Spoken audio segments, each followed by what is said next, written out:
make empathy works, right? A lot of time it might be easy to just talk about empathy, to understand about empathy, but how to make it really work in the workplace, that probably will be the most challenging part of it. And again, that probably requires our whole lifetime. Even for myself as a social worker, counselor, empathy is like the bedrock of what I do. Without empathy, I can't connect with my clients. Without empathy, my clients feel like I don't understand them, and therefore they will not see me the next time I talk to them. So it's important in counseling.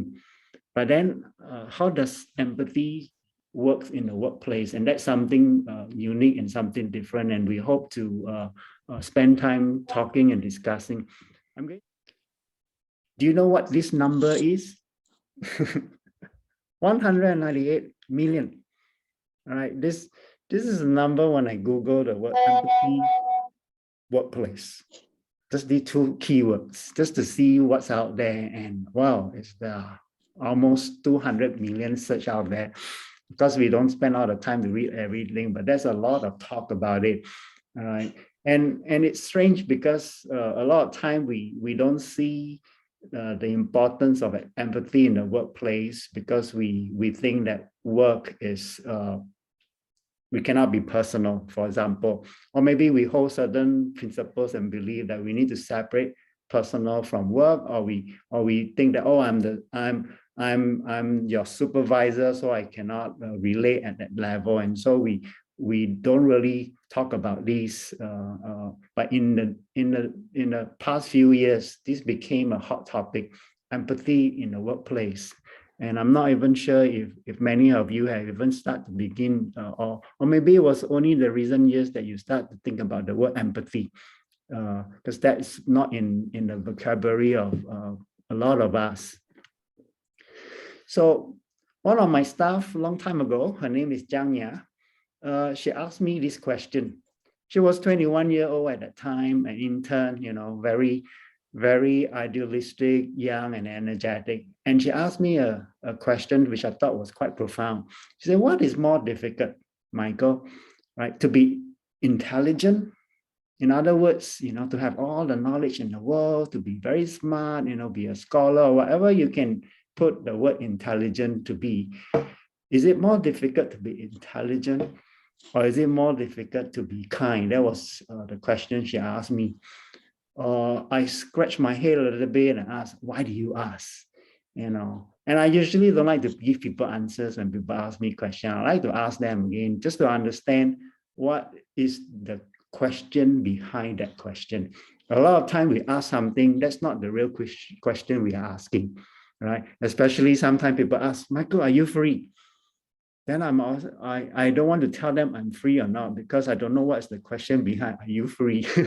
Right? It's because the free, if I say free and they say, hey, you want to go for coffee? What if I don't want to go for coffee? What if I want to rest? Joke aside, but what I'm saying, a lot of time, the question that we ask always have more question behind it. It's important to figure out what's behind those questions. And so I'll leave you with this question just to ponder. What is more difficult? All right, to be intelligent, meaning, like an encyclopedia, to know everything in the world, or to be kind. So can you imagine, what is easy to say, hey, let's try to put ourselves in that person's shoe. But when the real challenge comes, where you really need to put yourself in that person's shoe, we all have our quirks, right? We all have our comfort level. We may say, ooh, is it hygienic? Is it clean? Does this person have any, fungus in his feet? Ask me to put my feet in his shoes. So that is true, right? It is also the same when we talk about empathy. When we're trying to put into someone's shoes, we may also have counter arguments to say, wow, maybe you have your perspective, maybe you have your own other reasons, and that's where the challenge is, right? It's easy to define what empathy is, and I think all of you got it spot on. Is ability to understand and to feel how that person is feeling and to be in that person's shoe, and that's a good definition. all right? And other words like compassion, you know, is part of empathy, right? So yeah, so maybe my question is, you know, as we try to enter into each other's head, we are also not just talking about perspective taking, but we're also talking about feelings, right? A lot of times, while we may understand cognitively, but only and until we connect emotionally. And that's why the title for today is about feelings, nothing more than feelings. Unless we are able to connect at that feeling level, then we haven't really, you know, empathized. We're only understanding from a head level. And sometimes we say, yeah, I understand. Especially for us who may be supervisors, right? Some of us who might be in leadership, when our staff come to me and share with us their challenges, and then we say, we understand. But then we still say, but you still do that, you know? So there's all these very conflicting things in the workplace we need to handle and manage. How do we even figure out how to do it?